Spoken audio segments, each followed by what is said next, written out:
Pieter Cleppe, head of the Brussels office of Open Europe. Thanks so much for coming on the show.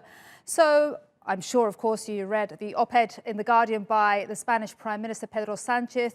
And in it, he said Europe's future is at stake in the war against the coronavirus. Would you agree with him? Well, rightly or wrongly, what you can see is that certainly in Italy, there's a lot of the public turning against the EU. I mean, the figures, the percentage of people supporting EU membership have dropped quite a bit during the last month. Now, the question is, to what extent is that justified? We should remember that health policy is a national competence. I actually think that's a good thing. I mean, these are extremely important measures that have been taken, and it would be very hard, I think, for a policy level like the EU to justify that. The EU does not have the sufficient democratic legitimacy.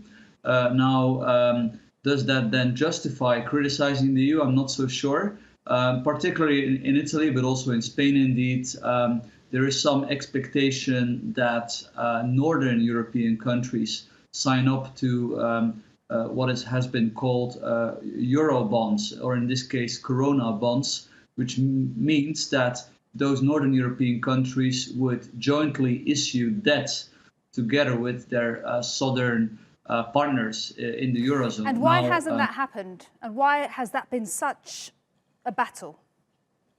Well, the reason is very simple, because of the, let's say, the bad track record that countries like Italy and Spain have in terms of financial management. I mean, who would go into debt with someone that hasn't actually proven to be financially prudent? And I think what is a little problematic is that particularly the Italian government is confusing support with signing up to joint borrowing schemes. I think in Northern Europe, there's a lot of support to send emergency aid, even financial, to the south. A country like Germany has even taken over patients from Italy. So I think there's a great willingness to show solidarity, but of course only to the degree that is necessary in the corona crisis. But do you think it's fair? I mean, just to point out something that Pedro Sánchez said, solidarity between Europeans is a key principle of the EU treaties. Surely, what we're living through right now has been likened to wartime conditions. Surely more support should be shown with medical aid, with financial aid to Italy and France, which are at the epicenter. Well, I agree that all the emergency support necessary should be given to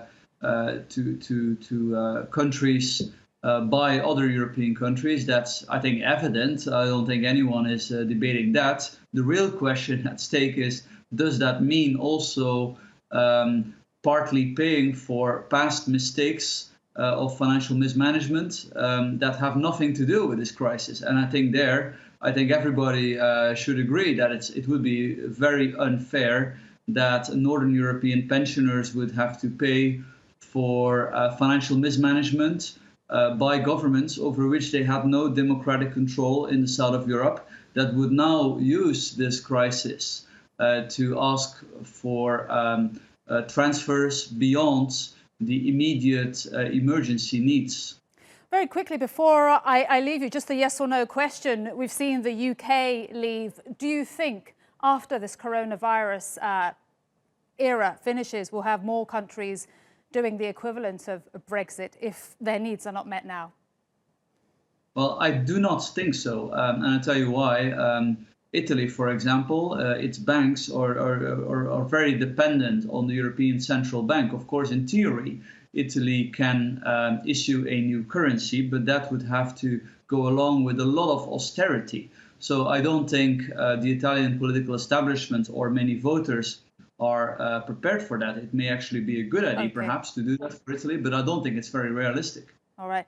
Pieter Cleppe, we'll leave it there. Thank you very much indeed. Great to have your opinion.